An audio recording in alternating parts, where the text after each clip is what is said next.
संतप्त मानस शांत हूँ, जिनके गुणों के गान है, वे वर्धमान महान दिन विचरे हमारे ध्यान। अभी अपन को सिर्फ 2 गाथाओं का अर्थ करना है, फिर आज ये करेंगे, कल से जो बाद में करेंगे ना 3 दिन बाद, फिर वो अपने 139वीं गाथा लेंगे। पढ़ो ऐसे गाथा 37 और 38। जगतेना भवदेसा तदपदेसा भवन्ति शेषाणम् अपदेशो परमाणु तेन पदेशो अपो गणितो समोदु अपदेशो पदेशमेतस्य तपजातस्य परिपददोषो वट्टति पदेशमादासदपस्स जिस तरह परमाणु से है नाप गगन प्रदेश का, बस उस तरह ही शेष का परमाणु रहित प्रदेश से उद्गलाणु मंद गति से चले जितने काल में रे गगन प्रदेश पर परदेश विरहित कालवत्। कोई भी वस्तु होती है, उसमें द्रव्य, क्षेत्र, काल और भाव, ये 4 चीजें अवश्य होनी चाहिए, होती ही हैं। इसे न्याय की भाषा में स्वचतुष्टय कहते हैं। हर एक का एक वो अनंत चतुष्टय होता है, वो अलग है, और ये स्वचतुष्टय और परचतुष्टय। प्रत्येक वस्तु स्वचतुष्टय की अपेक्षा अस्थि रूप है। अस्थि रूप है माने है, अकेला है कहो, उसका अर्थ ही ये है कि अस्थि रूप है। और परचतुष्टय की अपेक्षा नास्ति रूप है, माने दूसरे द्रव्य के अलग स्वचतुष्टय हैं और अपने अलग स्वचतुष्टय हैं, तो दूसरे द्रव्य के अपने परचतुष्टय कहलाए ना। तो एक धर्म ऐसा है कि वो परचतुष्टय को स्वचतुष्टय में प्रवेश नहीं करने देता, जिसे अपन नास्ति कहते हैं कि भाई नास्तित्व धर्म है, ये नहीं है। तो जो स्वचतुष्टय होता है द्रव्य, क्षेत्र, काल और भाव, तो इसमें जो क्षेत्र है, शांति जी, क्षेत्र है वो प्रदेश की अपेक्षा है, वो काल है वो पर्याय की अपेक्षा है, वो भाव है वो गुणों की अपेक्षा है, और द्रव्य तो पूरी वस्तु है। तो अपन जब बोलते हैं ना कि आत्मा का हम स्वरूप बताओ, किसी द्रव्य का स्वरूप बताओ, तो कहते हैं जैसे आत्मा असंख्यात प्रदेशी,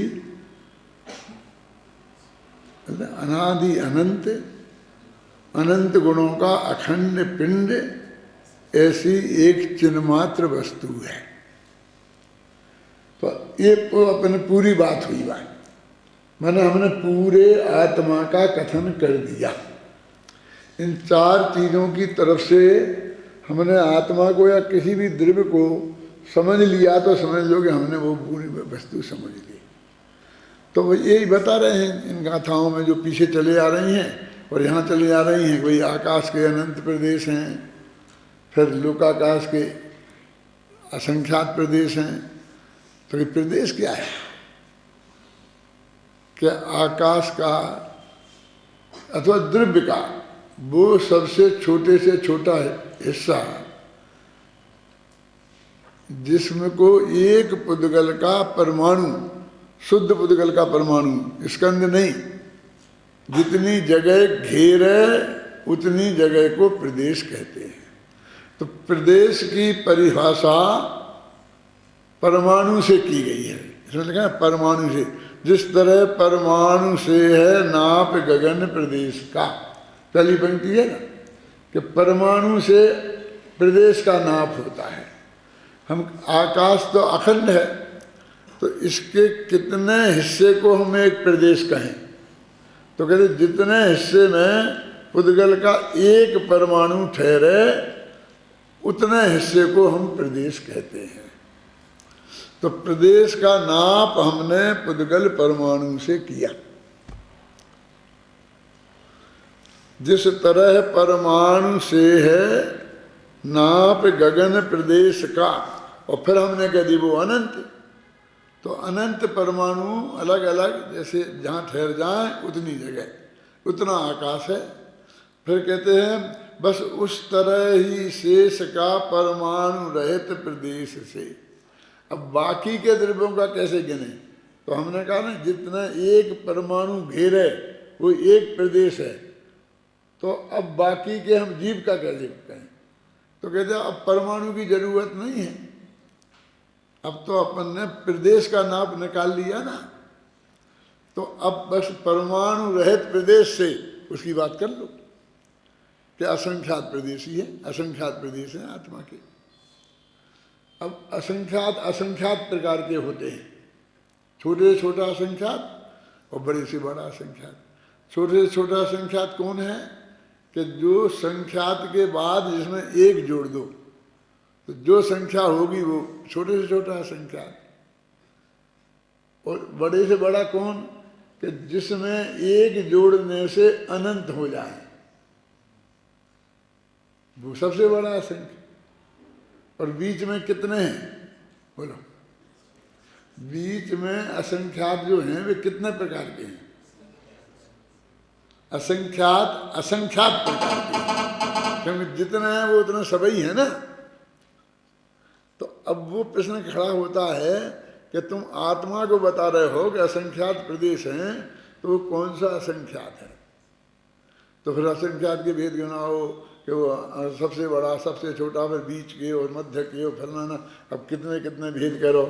तो उनने कह दी असंख्य लोक प्रमाण। ये शब्द अपन बार बार बोलते हैं, सब लोग ऐसा अर्थ समझते हैं कि असंख्यात लोक है ना, और उनमें जितने प्रदेश होते उतने। ऐसा नहीं है अर्थ। वो कहते असंख्य हैं कि कौन सा असंख्य? कि जो लोकाकाश के का असंख्य है, लोकाकाश के जितने प्रदेश हैं वो असंख्य लेना। असंख्य लोक प्रमाण माने आपके कोई करुणान योग वाले पढ़ाएंगे वो उनको ये स्वीकार नहीं होगा, अधिकांश को तो होगा, लेकिन जो मैं तुम्हें बता रहा हूँ तुम्हारे गले उतर रहा है ना, असंख्य लोक प्रमाण। तो ऐसे असंख्यात लोग होते और जितने उनके प्रदेश होते, क्या इतने प्रदेश हैं आत्मा में? इतना ही है ना। और वो असंख्यात वही असंख्यात है जितने लोकाकाश के प्रदेश हैं। इसलिए ये अर्थ बिल्कुल सही बैठता है। मैं बहस नहीं करना चाहता किसी से, लेकिन तुमको बताया असंख्य कोमा लोक प्रमाण, असंख्य बराबर लोक प्रमाण, इक्वल टू कहोगे तुम क्या कहते हो, समझ में है ना। तो वो इतने आत्मा के प्रदेश हैं, वो धर्म द्रव्य के भी इतने ही हैं और अधर्म द्रव्य के भी इतने ही हैं। और फिर काल द्रव्य का वो प्रदेश ही नहीं है। ऐसा ही होता है।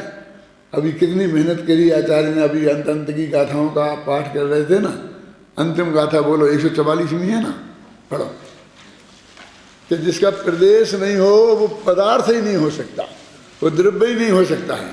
पढ़ो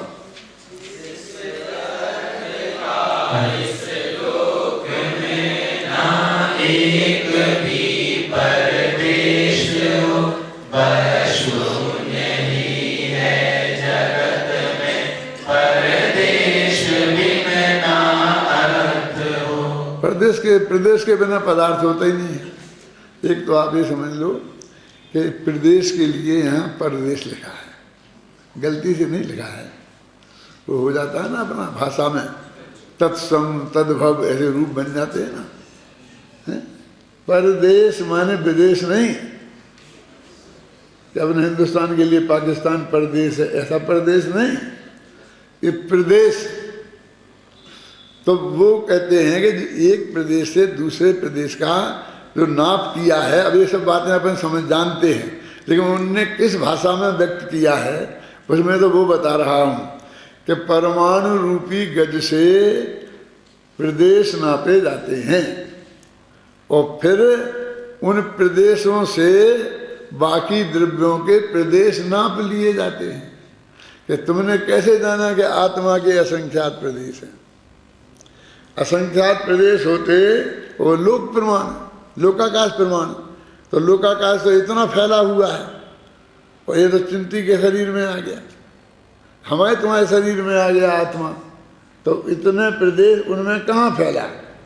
तो फिर वो समझाते हैं, वो केवली समुद्घात के समय पर एक समय ऐसा आता है कि जब से आत्मा के प्रदेश फैलते हैं तो इतने फैलते हैं कि एक दूसरे पर नहीं रहे, माने बिल्कुल अलग अलग हो जाते हैं, फिर उनको और नहीं फैलाया जा सकता है। तब लोकाकाश प्रमाण हो जाते हैं, लोक पूर्ण हो जाते हैं ना। दंड प्रतर है ना, कपाट, दंड प्रतर कपाट और लोक पूर्ण, तो लोक पूर्ण अवस्था में हो जाते हैं। अब थोड़ा और खींच दो तो अब नहीं खींच सकते। तो कहते इसका मतलब यदि और ज़्यादा प्रदेश होते तो खिंच जाते, और नहीं तो एक प्रदेश पर दूसरा प्रदेश रह जाता। लेकिन वहाँ ना एक प्रदेश पर दूसरा प्रदेश है और न उन्हें इससे ज़्यादा खींचा जा सकता है। इसलिए हम ये कहते हैं जितने लोकाकाश के प्रदेश हैं उतने ही प्रदेश एक जीव के हैं, और धर्म द्रव्य के कि उसके भी उतने ही हैं। अधर्म द्रव्य के क्यों? कि वो यद्यपि संकोच विस्तार की शक्ति वाला नहीं है जीव जैसा, फिर भी वो सारे लोक में एकदम आकाश के एक एक प्रदेश पर अधर्म द्रव्य का एक एक प्रदेश खचित है। तो इस तरीके से असंख्य उसके हैं, असंख्य उसके हैं। अब उसमें कभी अपन बदल लें, यहाँ के यहाँ ले जाएं, वहाँ के यहाँ ले जाएं, वो दिल्ली वाला धर्म द्रव्य यहाँ ले जाएं, यहाँ वाला धर्म द्रव्य दिल्ली ले जाएं, क्यों? हो सकता नहीं। धर्म द्रव्य तो एक ही है, अखंड है, लेकिन उसका जो प्रदेश आकाश के जो प्रदेश पर है अनादिकाल से है और अनंत काल तक वहीं रहेगा। दुनिया की कोई ताकत नहीं है वहां से उसे हटाने की। अब कहते हैं कि वो जीव और पुद्गल, अब इनकी दोनों की स्थिति कुछ थोड़ी अलग टाइप है। जीव तो वो असंख्यात प्रदेशी है और फिर जाके कम से कम प्रदेशों में भी संकुचित हो जाता है, तो उसका गमन आगमन बनता है। यदि वो भी धर्म द्रव्य जैसे ही फैल के रह जाए तो भी नहीं बने, और वो कालाणु जैसा एक आकाश के प्रदेश पर खचित होकर रह जाए तो भी नहीं बनेगा। धर्मद्रव्य का कोई काम ही नहीं रहेगा। धर्मद्रव्य की परिभाषा क्या है कि स्वयं चलते हुए जीव और पुद्गलों को जो चलने में निमित्त हो, वो स्वयं चलते हुए, उसे चलाया नहीं इनने तो वो चलेगा ही नहीं, क्योंकि एक परमाणु पे खचित हो जाएगा एक प्रदेश पर तो भी नहीं चलेगा, और असंख्य में फैल जाएगा तो भी नहीं चलेगा। अब वो जब बीच में ही रहेगा तो घटेगा बढ़ेगा, तो फिर कभी इधर है कभी इधर जाएगा।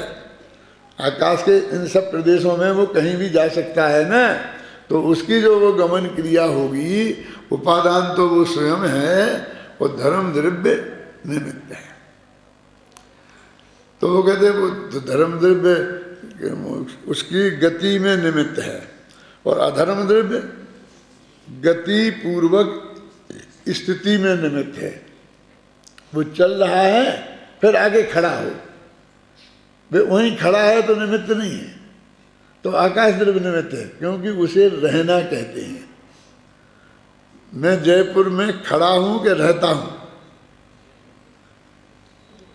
जब मैं आऊं जाऊं तो वो अधर्म द्रव्य निमित्त होगा, और जब मैं वहीं का वहीं हूं तो आकाश द्रव्य निमित्त होगा। रहने में आकाश द्रव्य निमित्त है और आने जाने में धर्म द्रव्य। और गमन पूर्वक ठहरने में अधर्म द्रव्य। तो ऐसे प्रश्न आया है शास्त्र में कि दोनों तुल्य बलवान हैं, दोनों में कोई कम नहीं है, दोनों में अनंत गुण हैं, दोनों में असंख्यात प्रदेश हैं। अब एक चलाए और एक रोके ठहराए, तो फिर जीव पुद्गल क्या करेंगे, चलेंगे कि ठहरेंगे? ऐसे ही शब्द बढ़ा है ना, तुल्य बलवत्ता, ये तुल्य बलवान है। तो उनने कहा चलाते नहीं हैं, तो क्या कि जब ये स्वयं चल रहे हों तो वे निमित्त हो जाते हैं। जब स्वयं चल रहे तो क्या निमित्त की जरूरत है? कि होते हैं ना निमित्त, इसलिए हम बता रहे हैं। जरूरत का क्या सवाल है? हमारी दिक्कत क्या है कि हमको ऐसा लगता है कि यदि निमित्त है तो उसकी जरूरत रहनी चाहिए हमें, क्यों? नहीं तो उसके बिना हम चल नहीं पाएंगे। यानी हमें अपन को पंगु सिद्ध करना है। आचार्य ये कहते हैं कि उसमें स्वयं की शक्ति से चलता है, जब उस धर्म द्रव्य निमित्त होता है। जब वो ठहरता है तो धर्म द्रव्य निमित्त हो जाता है। न वो चलाता है न वो ठहराता है। यदि वो ठहराए और वो चलाए तो झगड़ा हो जाएगा कि धर्म द्रव्य चलाएगा, अधर्म द्रव्य ठहराएगा, तो वो तो कुछ करता नहीं। ये कैसा आकर्तापन है? जीव का स्वयं चलता है तो कहते कोई न धर्म चलाए न कोई चलाए है, तो बच्चे को तो माँ को उंगली पकड़ के चलाना पड़ता है ना। तो कहते ऐसा पंगु नहीं है आत्मा। कोई भी जीव पुद्गल में कोई भी पदार्थ उसे स्वयं में चलने की, कल बताई थी ना, 14 राजू चलने की बहुत बड़ी, 14 राजू माने बहुत बड़ी स्थान है। तो मैं तो कहती 14, बस 14 गुण स्थान, 14 मांगन स्थान, 14 राजू। क्या नीचे से अधोलोक से लेकर और सिद्धसरा के ऊपर तक वो सारा एरिया 14 राजू में बांटा हमने। अब कोई करुणानियों योग वाला कभी आपको बताएगा लंबा लंबा लंबा करके, समझ में आई ना ये 14 राजू माने क्या?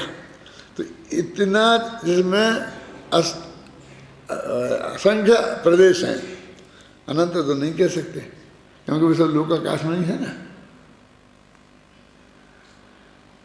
तो असंख्य प्रदेशों में, और वो बोलते चल सकता है, माने इतनी तेज गति से चलता है कि एक समय में,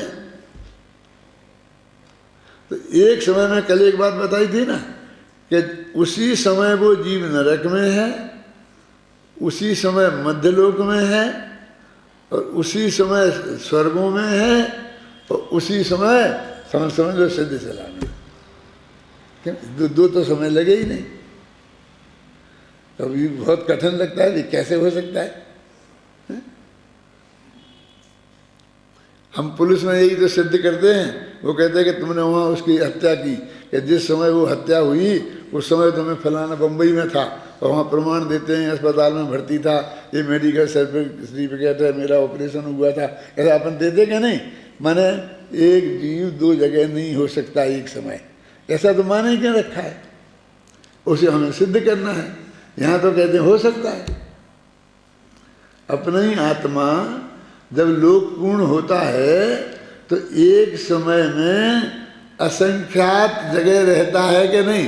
प्रदेश नहीं कह रहा हूँ मैं, जानवर जगह कह रहा हूँ, क्योंकि प्रदेश में तो तुम फिर भी उस भाषा के चक्कर में फंस जाओगे। असंख्यात प्रदेश में वो जगह जगह अलग अलग है ना, तो असंख्यात जगह रहता है कि नहीं? वो बोलो, लोकाकाश के जितने प्रदेश हैं उतनी जगह है, और उसमें वही आत्मा एक ही समय में यहाँ भी है और वहाँ भी है। बोलो, बहुत गजब लगता है, ऐसा नहीं लगता? तो इसमें क्या है? देखो मेरा आत्मा है ना, तो इधर है कि नहीं? इधर भी है, और पैरों की उंगलियों में है कि नहीं? दोनों में एक साथ है। तो जब 2 जगह में एक साथ रह गया तो वहाँ क्या दिक्कत है? ये ध्यान वाले हैं ना, कुछ पढ़ते वढ़ते तो कुछ है नहीं, पढ़ने में तो इनको कुछ बोल लगता, तो कहते देखो नाक की नोक पर आत्मा का उपयोग लगाओ, नाक की नोक पर लगाओ, फिर उससे क्या होगा? मैं कहता हूँ नाक की नोक पे लगाओगे तो नाक दर्शन होगा, आत्मदर्शन नहीं होगा। भाई नाक की नोक पे लगाओगे, नाक को देखोगे तो नाक दिखेगी, इसमें क्या गजब है? कहने नहीं, वहाँ आत्मा के प्रदेश हैं, तो वे आत्मा के प्रदेश दिख जाएंगे। क्यों दिख जाएंगे? चर्म की चक्षुओं से हैं? अरे उसे देखने के लिए रूपी पदार्थ चाहिए, वो आत्मा रूपी है, नहीं दिखेंगे वो। और यदि दिख जाएंगे तो अंगूठे में अभी तो आत्मा के प्रदेश हैं, इस उंगली में भी तो आत्मा के प्रदेश हैं, तो यहाँ में ध्यान लगाऊंगा तो क्यों नहीं दिखेगा आत्मा? यहाँ लगाऊंगा तो दिखेगा, यहाँ लगाऊंगा तो नहीं दिखेगा। अब वो बेचारे सब समझते नहीं हैं, सब ऐसे ऐसे पहुँचते हैं। ये हमारे विद्यार्थी जो जाने वाले हैं नहीं, जाओगे हैं? जो कुछ नहीं समझते हैं वे पहुँचेंगे, हाँ बिल्कुल बढ़िया। लेकिन यहाँ कुछ ज़्यादा प्रदेश होते हैं, यहाँ अच्छे प्रदेश होते हैं, ये 8 प्रदेश होते हैं, मध्य के होते हैं। क्या क्या क्या कहते हैं आपको मालूम है? ये जो आत्मा के असंख्य प्रदेश हैं, ये 24 घंटे ऐसे ऐसे घूमते रहते हैं। ये 24 घंटे बहुत तेज रफ्तार से, एक समय भी नहीं रुकते हैं।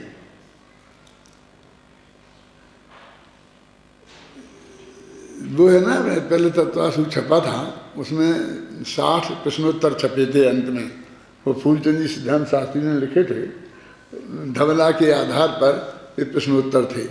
तो उसमें एक प्रश्न ये था कि हमारे जो आँख है ना, तो हम चक्षु इंद्रिया वर्ण कर्म का क्षयोपम है ना, तब दिखता है, आँख से थोड़ी दिखता है। आत्मा में चक्षु इंद्रिया वर्ण कर्म का क्षयोपम होना चाहिए तो दिखता है ना। और आँख भी चाहिए, निर्वृत्ति और उपकरण भी चाहिए, और लब्धि और 4 चीजें चाहिए। ये इंद्रियां हैं।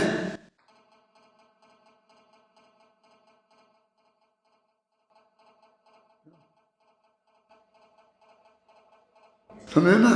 तो ये वो कहते हैं कि यदि हम ये माने यदि आँख है यहीं पर वो है, चक्षु इंद्रिया वर्ण कर्म का क्षयोपम, वो इधर नहीं है, नहीं इधर से दिख जाता। तो वो कहते हैं कि आत्मा के प्रदेश तो निरंतर घूमते रहते हैं, तो यहाँ वाले यहाँ पहुँच जाते, यहाँ वाले यहाँ पहुँच जाते, तो सभी में है वो। और जहाँ उसे वो मिल गया आँख, वहाँ से दिख गया, और जहाँ नहीं मिली आँख में नहीं दिखा। माने वही हो गया ना, भाव के साथ द्रव्य का सुमेल होना चाहिए, इसको निमित्त बोलते हैं। अभी अपने इसमें एक खिड़की है, अपने चक्कर काटें तो जहाँ खिड़की के पास से निकलेंगे तो बाहर की चीज़ दिख जाएगी, और जहाँ ऐसी जगह निकलेंगे दीवार है तो नहीं दिखेगी। सीधी सच्ची बात है ना। तो यहाँ पर वो उसमें सिद्ध किया है कि भाई आत्मा के कोई विशिष्ट प्रदेश हैं, उन पे ध्यान लगाओ तो हमको केवल ज्ञान हो जाएगा कि सम्मदर्शन हो जाएगा, ऐसा नहीं है बिल्कुल भी। आत्मा में कोई विशिष्ट प्रदेश नहीं है, सब पूरा आत्मा अखंड एक सा ही है। वो अपेक्षाएं जुदी हैं कि मध्य के 8 और जे, और वो जो बात है ना, मध्य के 8 का मतलब क्या है समझते हो? मध्य का 1 क्यों नहीं? देखो ये 3 अंगुलियां हैं, तो बीच की कितने? 1 है ना। अब ये 4 अंगुलियां हैं, बीच की कितनी? अब एक उंगली को बीच, इसे बीच की कह सकते हो, क्यों? इस तरफ 1 है, इस तरफ 2 हो गई, तो बीच की नहीं रही। बिल्कुल बीच मध्य की होनी चाहिए ना, तो कहेंगे 2 उंगलियां मध्य की होंगी, 1 उंगली मध्य की नहीं हो सकती, 2 को ही कहना पड़ेगा। अब ये ऐसे थे ना, ऐसे, अब ये ऐसे गिनो, तो ऐसे गिनेंगे तो फिर 2 और, तो 4 अंगुलियों को हम मध्य की कह पाएंगे। ऐसे समझे ना, 4 अंगुलियों को मध्य की कह पाएंगे। और फिर नीचे से ऊपर गिनो तो 8 अंगुलियों को हम मध्य की कह पाएंगे। तो आत्मा के प्रदेश संख्या में हैं। सम क्या समझते हो? 2, 4, 8 सम संख्या, 1, 3, 5 ये विषम संख्या। तो सम संख्या में होने से उसके 8 प्रदेशों से कम को मध्य नहीं कहा जा सकता। उसको मध्य कहने के लिए कम से कम वे 8 प्रदेश चाहिए। अब कहते हैं सारे प्रदेश घूमते हैं और मध्य के नहीं घूमते हैं, तो फिर आत्मा टूट जाएगा ना, क्योंकि मध्य के घूमेंगे नहीं और बाकी के सब घूमेंगे। एक किताब ऐसी घूमे और बीच की इसमें एकदम कुछ प्रदेश नहीं घूमे तो वे कीली जैसे अलग नहीं हो जाएंगे, तो ऐसा हो ही नहीं सकता। तो फिर क्या है, मध्य के 8 प्रदेश नहीं घूमते, वो घूमते तो हैं लेकिन वो उसी जगह पे घूमे ना। यहाँ वाला प्रदेश तो इधर आएगा, यहाँ वाला इधर जाएगा, लेकिन बीच का जो प्रदेश है वो तो वहीं का वहीं घूमा, और बीच के 8 से कम होते नहीं, इसलिए उसे कहते कि वे नहीं घूमते। वैसे नहीं घूमे जैसे तुम समझ रहे हो, तो टूट जाए आत्मा, और आत्मा अखंड बना रहता है।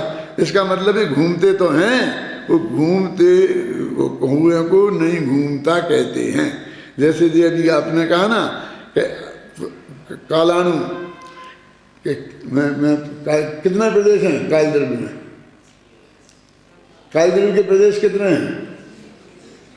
हैं?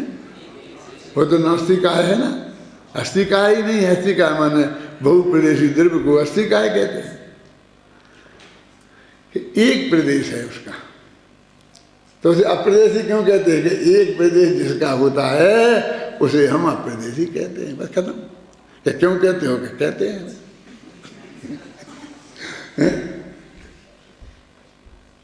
तो उसी को हम अप्रदेशी भी कहेंगे और उसी को एक प्रदेशी भी कहेंगे। माने बिल्कुल प्रदेश होए नहीं, ऐसा कोई द्रव्य होता नहीं। वो अपन ने कौन सी गाथा पढ़ी अभी? 144 में, कि जिसमें प्रदेश नहीं हो ऐसी कोई वस्तु जगत में होती ही नहीं। अब वहां तो पहले कह दिया नाड़ो कि उसका कोई प्रदेश नहीं है, और फिर अभी सिद्ध करने में पसीना छूट रहा है, यानी बिना प्रदेश। अब कह ये सिद्ध कर रहे तो कि तुम ही बता रहे हो, हमें तो पता नहीं था। एक प्रदेशी और अप्रदेशी कोई ऐसा ही स्वरूप है ना। देखिए अभी 2 भाई हैं, एक तो 2 है ना, तो 2 भाई हुए, 3 होते तो 3 भाई हो जाते, 4 होते 4 भाई हो जाते, और 1 होता तो कोई भाई नहीं है। नहीं है कि 1 भाई है, क्या कहें बोलो इसे? तुम 2 भाई हो, ये 3 भाई हैं, ये 4 भाई हैं, और इनका कोई भाई नहीं है, भाई नहीं है। तो ये तो है, तो 1 भाई तो हुए, कि जब दूसरा हो भाई तो वो भाई कहलाता है। माने भाई की अपेक्षा भाई होता है ना। वो भाई ही नहीं होता अपेक्षा, नहीं तो वो भाई कैसा? मैं कहता हूं ना कि पिता और पुत्र की उम्र बराबर होती है, समझ में आई? क्यों? कि जब तक पुत्र नहीं है तब तक वो पिता किसका? पिता नहीं है ना। तो जिस दिन पुत्र पैदा हुआ उसी दिन बाप भी पैदा हुआ। माने बाप पने पैदा हुआ, उसको बाप संज्ञा उसी दिन आई। तो एक भाई के लिए दूसरे भाई की संज्ञा चाहिए, तो दूसरा भाई चाहिए, तो भाई के बिना तुम भाई नहीं हो सकते हैं? तो अभाई क्या कि तुम कुछ भी कह लो, उसी को एक है ऐसा कहा जाता है, और उसी को ये कहा जाता है कि भाई नहीं है। बस एक प्रदेश को अप्रदेशी भी कहा जाता है और एक प्रदेशी भी कहा जाता है। तो अपनी बात क्या चल रही थी? परमाणु पढ़ो भाई। जिस तरह परमाणु से के प्रदेश का बस उस तरह ही शेष का परमाणु रहित प्रदेश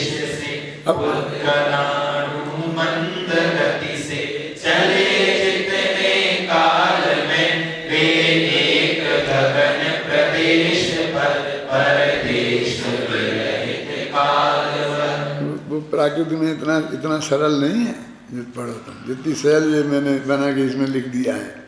देखो क्या लिखा है इसमें कि परमाणु रहित प्रदेश। अब कहते हैं उसे अब परमाणु रूपी गैस से नापने की जरूरत नहीं है।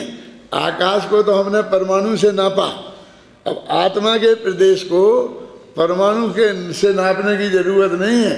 परमाणु से रहित जो प्रदेश है आकाश का, उससे हम नाप सकते हैं। अपन इतने प्रदेश, इतने प्रदेश, इतने परमाणु तो नहीं बोलते। आत्मा के असंख्य प्रदेश, आत्मा के असंख्य परमाणु तो नहीं बोलते। परमाणु के गज से नापे ही नहीं जाते हैं। अब कहते हैं कि ये बाकी के नप गए, आकाश भी नप गया और बाकी के द्रव्य नप गए। अब काल रह गया कि काल को काय से नापे हैं? तो वो कहते नीचे की पुद्गलाणु मंद गति से चले, जितने काल में एक गगन प्रदेश पर प्रदेश विरहित काल हुआ। आकाश के एक प्रदेश से एक पुद्गल का परमाणु अत्यंत मंद गति से चले तो जितना समय लगे तो उतने समय को समय कहते हैं। और समय माने काल, तो वो काल कहते हैं कि इससे नापा, उसको प्रदेश से नहीं नापा। प्रदेश तो दो है ही नहीं, तो काय से नापें? क्या करने नापने की जरूरत, एक ही परमाणु का है। अब यहाँ पर उसे तो अपने आकाश में तो एक परमाणु रहे तो आकाश को नाप लिया। फिर इतने इतने प्रदेश ऐसे नापने में मतलब अपन ने किलो बना लिए। अब इतने किलो, अब बार बार उसकी जरूरत नहीं है। ख्याल में आई ना? अब ये कहते हैं इसको कैसे नापें, तो एक काल से नपेगा। तो जितना काल कम से कम काल, तो कम से कम काल और फिर मंद गति की शर्त लगाई। तेज गति लगानी चाहिए थी ना। तो कहते एक समय में 14 राजू तक जाता है पुद्गल का परमाणु, तो वो थोड़ी समय है। समय तो वो तीव्र गति से चले नहीं और एक आकाश के प्रदेश से दूसरे आकाश के प्रदेश पे जाए। देखो सुनना क्या क्या गजब है कि वो ही परमाणु एक समय में 14 राजू चलता है और वो ही परमाणु एक समय में एक प्रदेश से दूसरे प्रदेश पे जाता है। उससे समय नहीं कम नहीं लगेगा। नहीं, समझ में आता ना? देखो एक प्लेन उड़ता है तो 1000 किलोमीटर 1 घंटे में जाता है। कितना जाता है? अब जब वो चलता है तो 1000 किलोमीटर जो जगह है, दूरी है ना, तो उसे 2 घंटा लगते हैं। क्योंकि चढ़ने में उतरने में वो आधा घंटा लगता ही है दोनों दफे। उसे मंदा करना पड़ता है और फिर धीरे धीरे उतरना पड़ता है, तो 2 घंटे में। तो फिर वो अपन को दिखने लगता है कि 500 किलोमीटर 1 घंटे में चला। चलता तो 1000 किलोमीटर है, समझिए ना? फिर उसमें इतना समय लग जाता है। अब ये 1000 किलोमीटर चला ना तो कितने 2 घंटे में। अब 2000 किलोमीटर कितने में चलेगा? सोचो सोचो। अब तुम बहुत होशियार हो गए हो। वो भी तुम्हें उपवास समझाता हूँ ना, वैसे ही लगाओ। एक उपवास होता है 48 घंटे में, और 2 हो जाते हैं 72 घंटे में हो जाते ना। फिर 48 नहीं लगते। तो जब वो चढ़ने और उतरने का जो समय है वो 1000 किलोमीटर दूर जाएगा, उसको भी उतना ही लगना है, और जो 2000 किलोमीटर जाएगा उसको भी उतना ही लगना है। तो अब ऐसे ही बढ़ते जाओगे, समझे ना? तो अब आपका फिर गणित बैठेगा नहीं। इसमें लग गए 2 घंटा, तो उसमें 3 क्यों लगे? 4 लगना चाहिए। और फिर हम 15-16 घंटे में अमेरिका पहुँचे मान लीजिए, तो वो चढ़ने उतरने के तो वही आधे घंटा है, तो 16 जगह बढ़ जाएंगे हैं। तो वो 1000 किलोमीटर की रफ्तार दिखने लगेगी हैं कि 16 घंटा लगे तो 14000 किलोमीटर है। हमें ये मेरी आंकड़े सही में समझना है। एक आंकड़े पूछना हो तो करुणानियों वालों से पूछना, कि उन लोग वैज्ञानिकों से पूछना। मैं तो उदाहरण से समझाता हूँ कि आपकी बात समझ में आ गई ना। तो चढ़ने उतरने का जो काल वो तो बराबर ही लग रहा है ना। तो वो एक प्रदेश में जाए तो भी एक समय लगना है, वो 14 राजू जाए माने अनंतानंत प्रदेश तो भी एक समय है। कैसा हिसाब है भाई? तो जब वो 14 राजू जाता है तो एक समय में गया ना, तो एक समय में 14 राजू गया तो यहाँ से और वो 1 किलोमीटर तक ऊपर गया, वो कितने समय में गया बोलो? तो एक समय में। आप समझना, वो एक ऊपर गया परमात्मा। समझ में आ रहा है ना मैं क्या कह रहा हूँ? एक समय प्रदेश ऊपर गया तो भी एक समय में, और 14 राजू गया तो भी एक समय में। कैसी विचित्र सामर्थ्य है। समय नहीं बढ़ता है, अरे वो जी है। तो अभी इसलिए उन्हें मंद गति लिखना पड़ा कि मंद से मंद गति, तीव्र नहीं लिखी। तीव्र तो इतनी ज़्यादा है, तो वो ऐसा गणित मत लगाना तुम, उसका तुम टुकड़ा कर दोगे। यदि तुम ज़्यादा तीव्र गति से चलाओगे तो टुकड़ा कर दोगे। तो वो सबसे मंद गति कौन सी है कि जब वो एक प्रदेश दूसरे प्रदेश में जाता है तब वो उसकी सबसे मंदी गति होती है, क्योंकि उसको इतना समय तो नहीं लगना है। तो असली वो समय है। तब कहोगे साहब वो 14 राजू गया, उसको भी एक समय कहो। एक समय में चला गया, लेकिन समय नहीं कह सकते। क्यों नहीं कह सकते? क्योंकि बहुत से जीव असंख्य समय में भी जाते हैं 14 राजू। समझ गए ना? दूसरे दुर्गानानु तो वो परिभाषा नहीं बन सकती है। परिभाषा वो सबसे मंद गति से चले, वो ही परिभाषा बनेगी।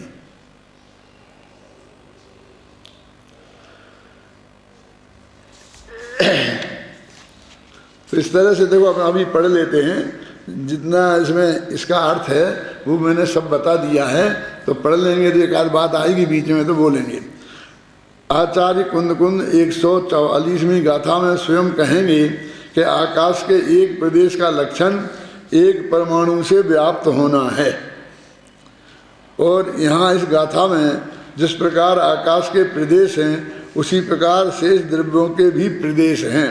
इस प्रकार प्रदेश के लक्षण की एक प्रकारता कही जा रही है। प्रदेश को एक प्रकार से प्रदेश का स्वरूप समझाया। जिस प्रकार एक परमाणु से व्याप्त अंश के द्वारा गिने जाने पर आकाश अनंत प्रदेशी है। अब उसको हमने एक परमाणु ने घेरी थी जगह, अब उसको हमने इकाई मान लिया। अब हम कह रहे हैं कि आकाश के कितने प्रदेश हैं, तो अनंत। जैसे हमने एक बोरी में गेहूं थे, तो उस बोरी के एक गेहूं 1 किलो से नाप लिए, मैंने 1 किलो को तौल के बना लिया कि ये 1 किलो है। अब हमें वो किलो नहीं होए तो अभी उन गेहूँों से हम बाकी के गेहूँ नाप सकते हैं, 1-1 किलो है।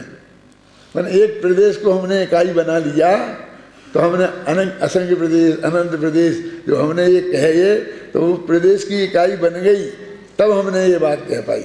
ऐसे ही काल की इकाई बन गई समय, तब हम ये कह पाएंगे, है ना। जिस प्रकार एक परमाणु का व्याप्त अंश के द्वारा गिने जाने पर आकाश अनंत प्रदेशी है, उसी प्रकार एक परमाणु से व्याप्त अंश के द्वारा गिने जाने पर धर्म अधर्म और एक जीव के असंख्यात अंश होने से वे सभी असंख्यात प्रदेशी हैं। अभी आपको लगेगा, सीधी कह देते ना कि उससे असंख्यात हैं। एक एक परमाणु के व्याप्त अंश के द्वारा गिने जाने पर ये क्या चक्कर है, इसका अर्थ समझ में आता है। जिस प्रकार एक परमाणु के व्याप्त अंश के द्वारा गिने जाने पर, ये क्या कह रहे हैं? बस यही तो कठिन लग जाता है। आज फिर मिले थे मुझे सोगानी जी, फिर बता रहे थे कि मैं तो अमृतचंद्र को नहीं समझता, मैं तो सिर्फ कुंद कुंद की बात करता, बस कुंद कुंद की गाथा समझ ली बहुत है। अमृतचंद तो बहुत महान थे, बहुत महान थे, बहुत महान थे, इसलिए मैं छोड़ दिया हूँ।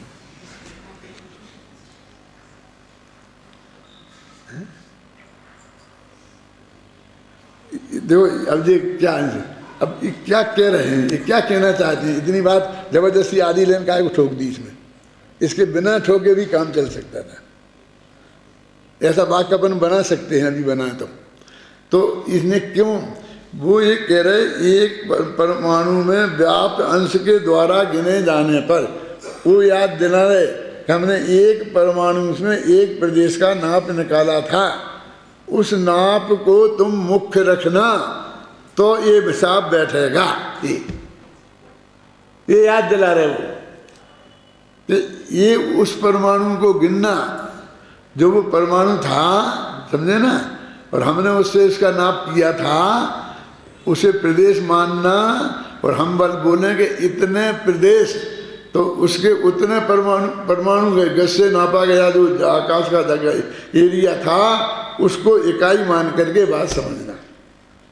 इसलिए देखो दोनों में अंश से व्याप्त गिने जाने पर, ये उसी प्रकार एक परमाणु से व्याप्त अंश के द्वारा गिने जाने पर, एक परमाणु जितने में व्यापा था उतना आकाश का अंश लेना, उसका हमने नाम प्रदेश रखा है, और वो हमारी इकाई है, वो हमारे द्रव्यों के नापने का गज है। अपने बढ़िया दुकानदारी करते हैं ना, तो जो कपड़ा बेचते हैं वे मीटर रखते हैं, और जो परचूनी की दुकान होती गेहूं दाल बेचते हैं वे किलो से रखते हैं ना, और उससे फिर तौल के सब चीज़ें देते हैं। तो वो इकाई हमारी समझ में आने चाहिए ना। हम धंधा करने बैठे और ये हम कहें मीटर के क्या होता है, मीटर आधा मीटर के क्या होता है, आधा मीटर, तो हम नहीं कर सकते धंधा, वो जानना चाहिए ना।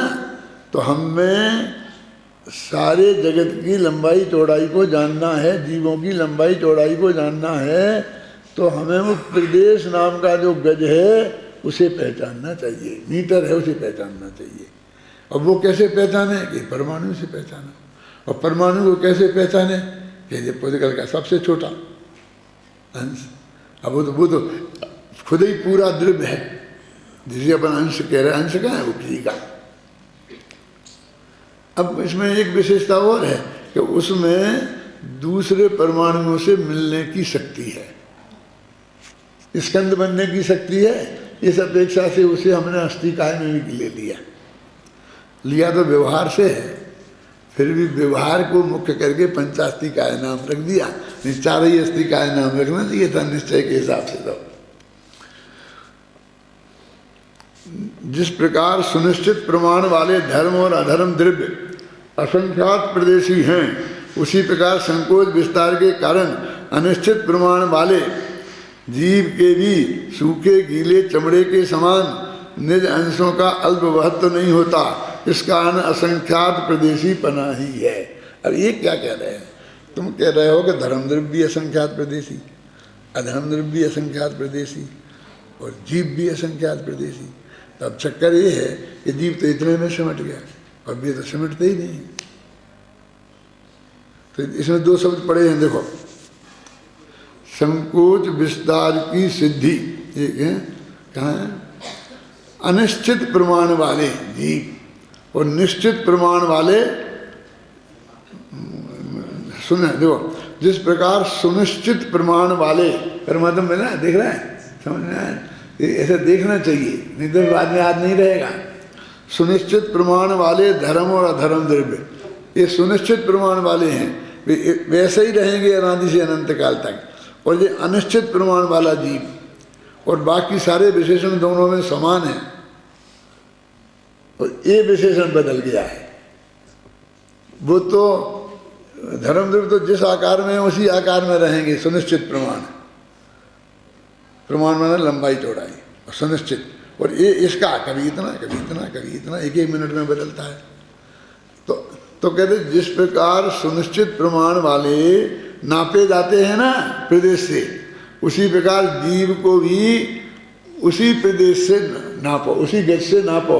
माने भले ही मनुष्य के शरीर में है, इतनी जगह में ही हैं, तो भी इसको तुम कम प्रदेश वाला मत मान लेना। कितना प्रदेश वाला मानना?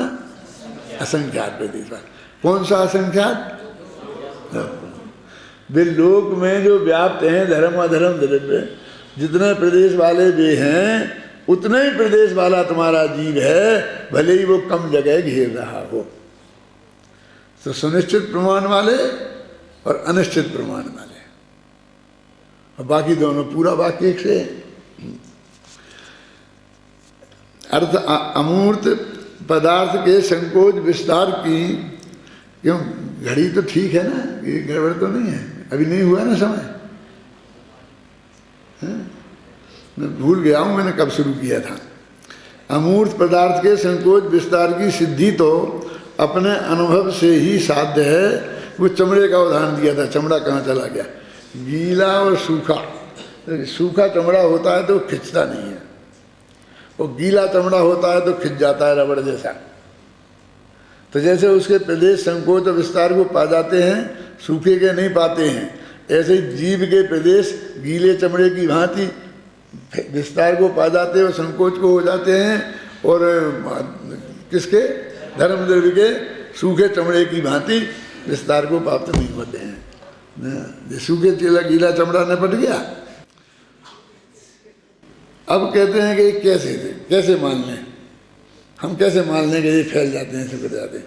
कहते हैं अनुभव से सिद्ध है, लिखा ना, देखो, अमूर्त पदार्थ संकोच विस्तार की सिद्धि तो अपने अनुभव से ही साध्य है। अपने अनुभव से देख लो तुम, फैल जाते हैं? क्योंकि यह तो सभी स्वानुभव से जानते ही हैं कि जीव स्थूल और कृष्ण शरीर में बालक और कुमार के शरीर में व्याप्त होता है। ये तो अपन दिन रात देखते हैं। अपन मोटे हो जाते हैं तो बाद में आगे प्रदेश फैल जाते हैं, दुबले हो जाते हैं तो वे सिकुड़ जाते हैं, उन्हें कोई तकलीफ नहीं होती है, वे कोई शिकायत नहीं करते हैं। तो बहुत सरल भाषा है कि नहीं है? कठिन तो नहीं है, लेकिन ईमानदारी से कहो कि तुम घर पे शांति से पढ़ते तो ये पूरा बात ख्याल में आ जाती है? नहीं आती। क्यों नहीं आती? भगवान जाने। उपयोग में उतनी एकाग्रता हम नहीं लगा पाते हैं, इसलिए नहीं आती है। और कोई खास बात नहीं है। मैं कुछ इसमें नमक मिर्च तो नहीं डाल रहा हूँ, कोई उदाहरण भी नहीं दे रहा हूँ, जो दिया है इसमें वही दे रहा हूँ, वही समझा रहा हूँ, मैं तुम्हारा ध्यान आकर्षित कर रहा हूँ। पुद्गल तो द्रव्य की अपेक्षा एक प्रदेश में होने से पहले कहे अनुसार अप्रदेशी ही है। अप्रदेशी माने एक प्रदेशी है ना। तथापि दो अनेक प्रदेशों के उद्भव के हेतुभूत उस प्रकार की स्निग्ध रूक्ष गुण रूप परिणमित होने की शक्ति रूप स्वभाव के कारण उसके प्रदेशों का उद्भव होता है। प्रदेशों का उद्भव होता है माने स्कंद बनते हैं, माने पुद्गल के परमाणुओं में यद्यपि वही पोजीशन है, एक ही प्रदेश ही है, लेकिन वे दोनों चिपक करके अनंत पुद्गल परमाणु एक साथ एक क्षेत्र में आ जाते हैं तो उनका स्कंद बन जाता है। तो फिर वो कितने कितने परमाणु सिमट के आ जाते हैं? बोलो, संख्या असंख्या अनंत लिखा ना, सूत्र तत्वा सूत्र का संख्या संख्याश्च पुद्गलानाम आकाश से अनंता है, और संख्या संख्याश्च पुद्गलानाम क्या अर्थ है इसका? जल्दी मत करो, सोच लो, फिर मैं पूछता हूँ एक एक का नाम लेके, सब एक साथ बोलोगे तो पता ही नहीं चलेगा। पूछूं कि नहीं पूछूं? बता दूं। आकाश से अनंता, आकाश के अनंत हैं, और संख्या असंख्याश्च पुद्गला नाम, और पुद्गल के हाँ अनंत अनंत लिखा ही नहीं सूत्र में, वो चा लगा, चा माने अनंत होता है। और तो और से कैसे लग गए? इसलिए लग गए कि पिछला सूत्र ने आकाश के अनंत प्रदेश बताए और पुद्गल के अनंत असंख्य और संख्य प्रदेश होते हैं, माने उसका स्कंद ऐसे बन जाता है। पुद्गलों के इस तरह से प्रदेश होते हैं, तो इन्होंने सभी द्रव्यों के प्रदेश बता दिए ना। अब ये अपन को मालूम थे ना, तत्वासूत्र में पढ़ लिए थे, छैडाला में पढ़ लिए थे, सब जगह पढ़ लिए थे, लेकिन अमृतचंद्र की भाषा में अपन को एक दफ़े पढ़ने थे तो अपन को पंचाशी पढ़ा कहलाता। उन्हें तो पंचायत मैंने बोला ना, पूरा ये अधिकार एक पेज में बहुत अच्छी तरह से लिखा जा सकता है। तो अच्छा, तो तुम ज़्यादा बड़े विद्वान हो गए और उनने नहीं लिख पाया, क्यों? यही बात है ना। क्या है ये भाई? उनका भी एक ही पेज है, मूल गाथाएं कितनी है? 8-10 गाथाएं होंगी तो 20 लाइनें हुई, पेज में तो 26 लाइनें। समझ में आया कि नहीं है? उनने भी तो उतनी ही जगह ली है। समझ में आ रहा क्या कह रहा हूं मैं? उनने भी उतने में बताया, हमने उतने में ही बता दे, उसमें क्या है? अब उस विस्तार में खोल के कह रहे तो इतनी सी बात है, इतना फैल गया। नहीं तो फैलने को क्या है? बिल्कुल सहज है, सरल है और बहुत। अभी अपने 2 गाथाएं निपट गए, अभी अपने नहीं पढ़ेंगे। इसमें जो मेरी और है, इसका संपूर्ण कथन का संक्षिप्त सार यह है, तुम पढ़ लेना। जो मैंने बोला है वही का वही सब लिखा है। मैं कल नहीं पढ़ूंगा, अब कल तो अपना वो दूसरा मामला चलना है और फिर ये 139वीं गाथा कब चलाएंगे? 1 मार्च को।